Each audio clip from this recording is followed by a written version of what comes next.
Welcome to MMC news.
नमो वयं वैश्रवणाय कुर्महे कुबेराय वैश्रवणाय महाराजाय नमः.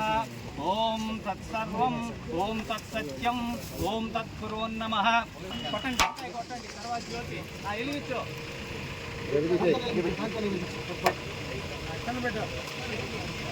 ఓం జన్మో మిత్రః యం వరుణః యం భవత్పర్యమాం యం ఇంద్రో బృహస్పతిః యం విష్ణుర్విక్రమః. నమో బ్రహ్మణే దేవాయ తమేవ ప్రతిదక్షం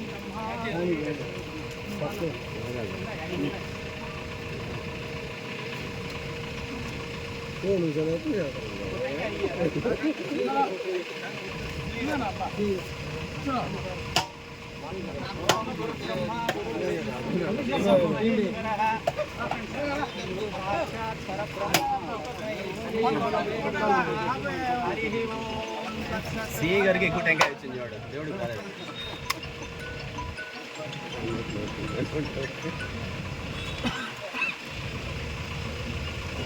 చాలా కాలం నుంచి ఈ గుంట పూర్తి చేయండి మళ్ళీ ఇంకొకటి లేకుండా.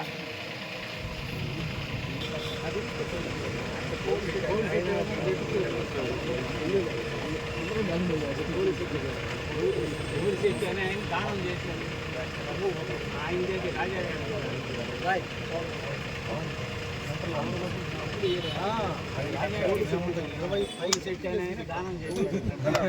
మంచినీళ్ళు స్వామి. ఒకప్పుడు ఊరంతా మంచినీళ్ళు తాగేవాళ్ళు. ఓయమ్మ చాలా కాలం అయింది, వందల సంవత్సరాలు అయింది. పబ్లిక్ కదా ఇది వేరు సార్, ఇప్పుడు పబ్లిక్ కదా ఎక్కువ దూరం వస్తే దూరం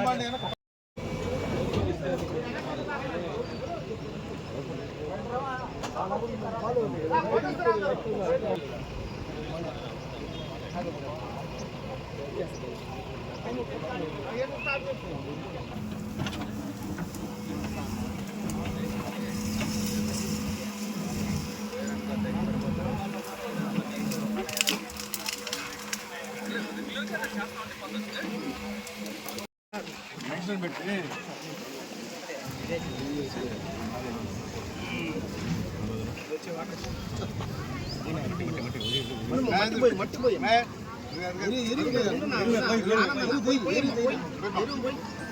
ఇప్పుడు మట్టిపోయినా మట్టిపోయి మట్టి దోశ ఒక నీళ్ళు పోయి నీళ్ళు సార్తడి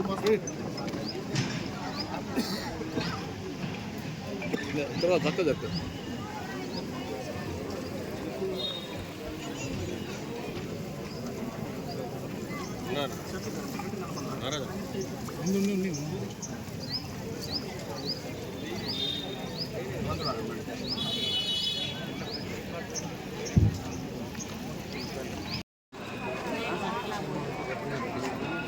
దయచేసి అందరూ కూర్చోవలసిందిగా కూర్చోండి. కుడి చేయి ముందుకు పెట్టేసి నేను చెప్పిన విధంగా పలకవలసిందిగా కోరుతున్నాను. నేను నా పరిసరాల పరిశుభ్రత కొరకు ప్రతిరోజు కొంత సమయం కేటాయిస్తానని నా వంతు కృషిగా స్వచ్ఛతా కార్యక్రమాల కొరకు శ్రమదానం చేసి పరిశుభ్ర ఆంధ్రప్రదేశ్ సాధించే సంకల్పానికి కట్టుబడి ఉంటానని ఈరోజు పరిశుభ్రత గురించి నేను వేసిన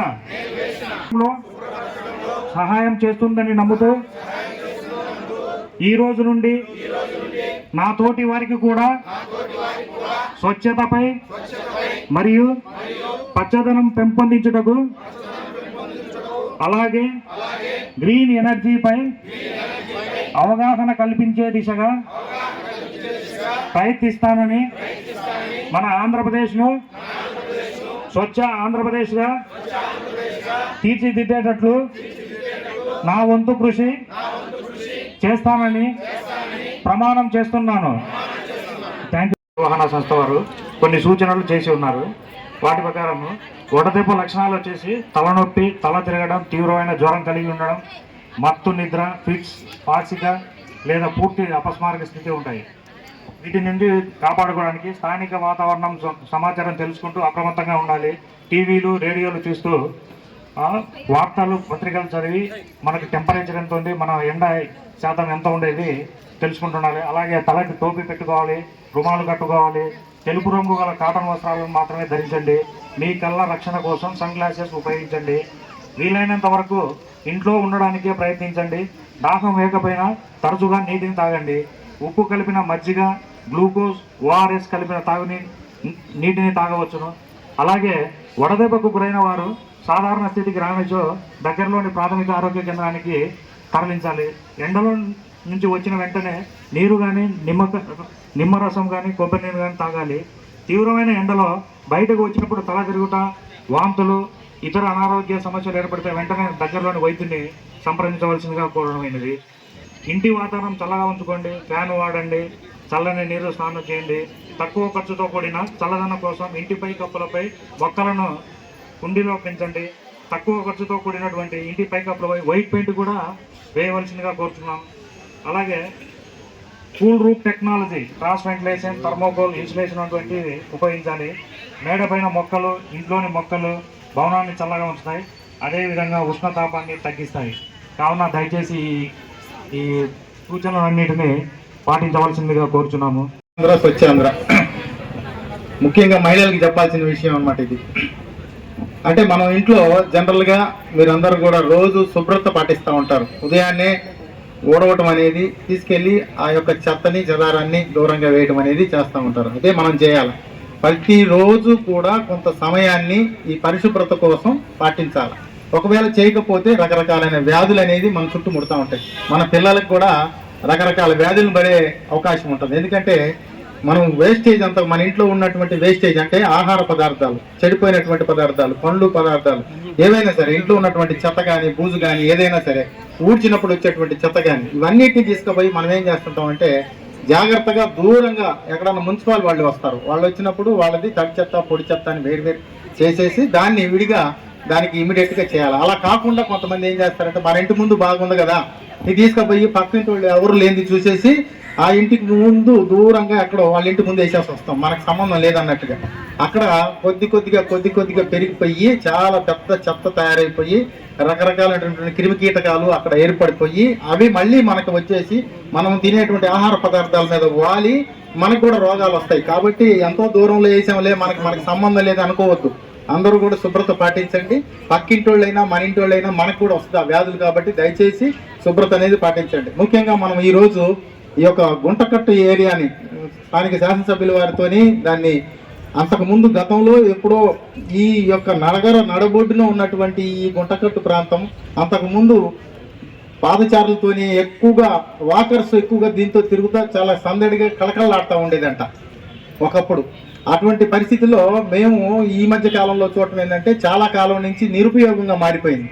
ఈ నిరుపయోగంగా మారిపోవడం కాకుండా చాలా అసాంఘిక కార్యకలాపాలకి అడ్డాగా నిలబడింది. కాబట్టి మేము అప్పుడప్పుడు ఈ మధ్య కాలంలో దాదాపుగా 20 సార్లు దీని మీద రైడ్ చేసి ఇక్కడ నుంచి చాలా మంది మందుబాబుల్ని తీసుకెళ్ళడం జరిగింది. ఈ మందుబాబులందరినీ తీసుకెళ్లి వాళ్ళకి కౌన్సిలింగ్ ఇచ్చి వాళ్ళ మీద కేసులు పెట్టి మేము చేయాల్సినటువంటి పరిస్థితి చేస్తానే ఉన్నాం. అయినప్పటికీ ఏ మార్పు లేదు. కారణం ఏంటంటే అది క్లియర్గా లేకపోవటం. అంటే జనసందడిగా ఉండి ఎప్పుడు పిల్లలు పెద్దలు వాకర్స్ అంతా తిరుగుతా సందడిగా ఉండి లైటింగ్ ఉండి అన్ని రకాలైనటువంటి ఏర్పాట్లు కనుక ఉంటే అలాంటి మందుబాబులు ఈ యొక్క స్థానాన్ని వాళ్ళందరికీ వాళ్ళే ఖాళీ చేసి వేరే ప్రాంతాన్ని ఎత్తుక్కోవడానికి ప్రయత్నం చేస్తారు. మా వంతు కృషి మేము చేస్తా ఉన్నాం. ఇప్పుడు స్థానిక శాసనసభ్యుల వారి చొరవతోని ఇప్పుడు మంచి ఈ యొక్క కార్యక్రమాన్ని ఏర్పాటు చేయడం జరిగింది. ఇది మనం ఎక్కడికో వాకింగ్ పోవాలంటే పొద్దున్నే ఎక్కడ నగరవనం దాదాపు 2 కిలోమీటర్లు 3 కిలోమీటర్ల దూరం ఉంది. స్టేడియంకి వెళ్తున్నారు. చాలా దూరం వెళ్ళేసి వేయ ప్రయాసాలకు బైక్ వేసుకొని పోయి అంత దూరం నుంచి వాక్ చేసుకొని వస్తూ ఉన్నారు. ఇప్పుడు మనకి ఇది మొత్తం క్లియర్ అయిపోద్ది కొద్ది రోజుల్లో. ఈ యొక్క అవకాశాన్ని కల్పించినటువంటి స్థానిక శాసనసభ్యుల వారికి మున్సిపాలిటీ వారికి కూడా ప్రత్యేకంగా ధన్యవాదాలు తెలియజేసుకుంటూ మీరందరూ కూడా ఈ అవకాశాన్ని వినియోగించుకొని అందరూ కూడా దీని మీద చక్కగా వాకింగ్ చేసుకుంటే ఆరోగ్యం ఉంటుంది, అన్ని రకాలైనటువంటి ఫలితాలు ఉంటాయి. ఇంకొకటి ఏంటంటే చెట్లు నాటుకోవటం. ఈ చెట్లు అనేది చాలా ఉపయోగకరం. మనిషి 80 సంవత్సరాలు జీవిస్తాడు అని అనుకుంటే ఉదాహరణగా ఖచ్చితంగా ఆ మనిషికి 8 చెట్ల నుంచి వాటి జీవిత కాలంలో 8 చెట్ల నుంచి వచ్చేటువంటి గాలి మనకి ఆక్సిజన్గా ఉపయోగపడతాం. మనం జీవించడానికి 8 చెట్లు. మన జీవితంలో కూడా మనం కనీసం 8 నుంచి 10 చెట్లు నాటాల. ఎందుకు మనం బతుకుతున్నామంటే ఫ్రీగా వస్తుందని చెప్పేసి అందరూ ఆ గాలిని వాడుకుంటా ఉంటే ఇంకా ఎప్పుడు చెట్లు పెరుగుతూ ఉంటాయి, జనం పెరుగుతూ ఉన్నారు, చెట్లు పెరగట్లేదు కదా. కాబట్టి మనం బతకాలి అంటే ప్రతి వ్యక్తి కూడా తన జీవిత కాలంలో 8 చెట్లని ఖచ్చితంగా నాటాలి, నాటి పెంచి పోషించాలి. అప్పుడే అది గాలి ఇస్తుంది. మనం బతకటానికి మనం అర్హులం అంటే మనం ఆ గాలిని మనం పీల్చుకుంటున్నాం అంటే ఫ్రీగా వచ్చిందని చెప్పేసి మనం దాన్ని డెవలప్ చేయాలి. కాబట్టి దయచేసి తన జీవిత కాలంలో 1,60,000 గ్యాలన్ల ఆక్సిజన్ అవసరం మనిషికి. 80 సంవత్సరాలు బతుకుతున్నాడంటే దానికి అంత ఆక్సిజన్ విడుదల చేయాలంటే ఖచ్చితంగా మనకి 16 చెట్లు అవసరం పడతాయి అన్నమాట. అంటే కనీసం 8 చెట్లన్నా మన మనుషులు దాన్ని పెంచి పోషించాలని చెప్పేసి ఈ సందర్భంగా తెలియజేస్తూ అవకాశం ఇచ్చిన పెద్దలందరికీ కూడా ప్రత్యేకంగా ధన్యవాదాలు ఇక్కడికి మనం ఎందుకు వచ్చాం, అసలు ఏంటి స్వర్ణాంధ్ర స్వచ్ఛాంధ్ర అంటే ఏంటి, ముఖ్యంగా దాని గురించి తెలుసుకోవాలి మనం. మీరు ఒకటి గమనించారో లేదో, ఎప్పుడైతే చంద్రబాబు నాయుడు ఆంధ్రప్రదేశ్కి సీఎం అయ్యాడో, సీఎంగా ఉంటాడో, వెంకటగిరి కురుగుల రామకృష్ణ ఎమ్మెల్యేగా ఉంటాడో అప్పుడే ఇటువంటి ప్రోగ్రామ్స్ జరుగుతూ ఉంటాయి. వైసీపీ వాళ్ళు ఇటువంటి ప్రోగ్రాంలే జరపరు. వాళ్ళు దోచుకోవటం దాచుకోవటం ఇటువంటి ప్రోగ్రాం చేయరు. మన చంద్రబాబు నాయుడు ముఖ్యమంత్రిగా ఉన్నప్పుడే ప్రజలకి ఏ విధంగా ఉపయోగపడాలి, ఏ విధంగా జీవించాలా, ఏ విధంగా వాళ్ళ కాళ్ళ మీద నిలబడి వాళ్ళు సంపాదించుకోవాలా, ఏ విధంగా ఆంధ్రప్రదేశ్ని భారతదేశంలోనే అగ్రగామి రాష్ట్రంగా నిలబెట్టాలా అనేది ఆయన ఆలోచన. ఆ ఆలోచన తగ్గట్టే మనం కూడా నడుచుకోవాలంటే మన రాష్ట్రానికి అన్నిటితో పాటు శుభ్రత అనేది చాలా అవసరం. సిఏ గారు చెప్పారు ఇంతకుముందు మనకు చాలా అద్భుతంగా. మన ఇంటిని మనం ఏ విధంగా శుభ్రపరచుకుంటాం, మనం బయట నుంచి ఇంట్లోకి వస్తాం, చెత్త గిత్త ఉంటే మనం ఎంత చిరాకెక్కిపోతాం. అదేవిధంగా మన టౌన్, మన గ్రామం, మన వార్డు శుభ్రంగా ఉంచుకోవాలా. దానికి చంద్రబాబు నాయుడు ఒకే ఒక సూత్రం చెప్పాడు. ప్రతి ఒక్కరూ నెలకి 3వ శనివారం మన పరిసరాలను మనం శుభ్రంగా ఉంచుకుంటాం. దానికి మన అందరూ నడుము బిగిస్తాం. దానికి మన శాసనసభ్యుల వారు కూడా ప్రతి 3వ శనివారం ఒక ప్రోగ్రాం చేస్తున్నారు. మీకు అవగాహన కోసం, మీకు అవగాహన కల్పించడం కోసం. కాబట్టి ఈ స్వర్ణాంధ్ర స్వచ్ఛాంధ్ర, స్వచ్ఛంగా ఎప్పుడు ఆంధ్రప్రదేశ్ ఉంటుందో అప్పుడు స్వర్ణాంధ్ర అవుతుంది. దానికనే ఈ పేరు పెట్టారు. కాబట్టి ప్రతి ఒక్కరు ఇక్కడ వచ్చిన వాళ్ళు ప్రతి ఒక్కరూ దీని మీద దృష్టి పెట్టి దీన్ని మనం పాటించాల్సిందిగా ప్రతిజ్ఞ కూడా చేశాం. మీరు చేసిన ప్రతిజ్ఞ అదే. మన శాసనసభ్యుల అధ్యక్షతన కమిషనర్ గారు మనకు ప్రతిజ్ఞ చేపించాడు. ఆ ప్రతిజ్ఞ సారాంశమే ఇది. ఇప్పుడు దానికి మహర్దశ ఏర్పరచాలని మన కురుగుల రామకృష్ణ గారు ఒక పట్టుదలతో దానికి ఒక ఫండ్ కూడా తీసుకొస్తారు. అది ఆయనే చెప్తారు ఎంత ఫండ్ తీసుకొస్తారు, ఏమేమి అభివృద్ధి కార్యక్రమాలు దాని మీద చేస్తారు, అది ఏ విధంగా మన వెంకటగిరి ప్రజలు ఉపయోగిస్తారు, ఏ విధంగా ఉపయోగించుకోవాలా సార్ చెప్తారు మనకు అంతా ఇంత ఇప్పుడు నెక్స్ట్. కాబట్టి మనం ఈ ప్రోగ్రాంకి వచ్చిన దానికి న్యాయం చేయాలి. మనం ఇక్కడ అన్ని వార్డుల నుంచి వచ్చి ఉన్నారు మహిళా మనులు. ఒక్క వార్డే కాదు, ఇక్కడ వెంకటగిరి నుంచి ప్రతి ఒక్కరు అంగన్వాడీ సంబంధించిన పొదుపు మహిళా గ్రూప్ లీడర్స్. మీరు తెలుసుకుంటే చాలు, మీరు 10 మంది లేడీస్కి చెప్తే అక్కడ శుభ్రంగా ఉంచుకుంటారు. ఎవరైనా మా ఇంటి ముందు చెత్త ఉండకూడదు, ఒక చోట వేయాలా, ఒక చోట ఎత్తుకు పారేయాలి అనేది పెట్టుకోకుండా మన చెత్తని మన ఇంటి ముందే బుట్టల్లో పెట్టుకుంటే మున్సిపాలిటీ వాళ్ళు వచ్చి దాన్ని ఎత్తుకోబోతారు. దయ ఉంచి అవి ఫాలో కావాలి మనం. అదేవిధంగా సీఏ గారు చెప్పినట్టు, కమిషనర్ గారు చేసినట్టు చెట్లు పెంచాలి మనం అందరం. దాంట్లో ఇది కూడా కార్యక్రమం. కాబట్టి ప్రతి ఒక్కరు ఇవన్నీ పాటిస్తారని నాకు ఈ అవకాశం ఇచ్చిందని కమిషనర్ గారికి ధన్యవాదాలు తెలుపుకుంటున్నాను. ఇది ఒకప్పుడు బాగా చేయాలని చెప్పి అనుకున్నాం, అంతవరకు చేసాం. మళ్ళా ఆ ప్రభుత్వం రావడం మళ్ళీ ఆగిపోయింది. అందుకని ఈ దఫాయినా కానీ కనీసం బాగా చేయాలా. మన జాతీయ నాయకులు వాళ్ళ స్టాచ్యూలో కూడా పెడతాం, బాగా తీర్చిదిద్ది వాకింగ్ చేసుకునే విధంగా ఇక్కడ జాతీయ నాయకులు వాళ్ళ విగ్రహాలు కూడా పెట్టే దానికి మేము ప్రయత్నిస్తాం. దగ్గర 2 కోట్లు ఖర్చు పెట్టి దీన్ని తీర్చిదిద్దామని చెప్పని కూడా తెలియజేస్తామన్నా. ఇంకా కూడా అందరూ కూడా వాకింగ్ ఇక్కడే చేసుకునే విధంగా వాకింగ్ చేసేవాళ్ళు కూడా వాకింగ్ ట్రాకు అది కూడా ఏర్పాటు చేస్తూ లైటింగ్ ఎప్పుడు వచ్చినా కానీ పట్టపొగల్లా ఉండేలాగా లైటింగ్ ఏర్పాటు చేస్తామని చెప్పని కూడా తెలియజేస్తా ఉన్నాం. గతంలో చేయలేకపోయాం, ఇప్పుడు ఒక 2 కోట్లు వెచ్చించి దీన్ని వాకర్స్కి కానీ ఇంకా ఉన్నటువంటి వాళ్ళు మంచి అందరు నాయకులు ఫోటో విగ్రహాలు పెడతాం. అక్కడక్కడ కూర్చునే దానికి కూడా బల్లలు ఏర్పాటు చేస్తాం. సాయంత్రంగా వచ్చి అక్క చెల్లెలు ఎవరైనా కూడా మహిళలు కానీ అందరూ కూడా కూర్చునే విధంగా ఇక్కడే వాకింగ్ చేసుకునే విధంగా ఏర్పాటు చేస్తామని చెప్పని కూడా తెలియజేస్తా ఉన్నాం. గతంలో చేయలేకపోయారు, మాకు టైం లేక ప్రభుత్వం పోవడం.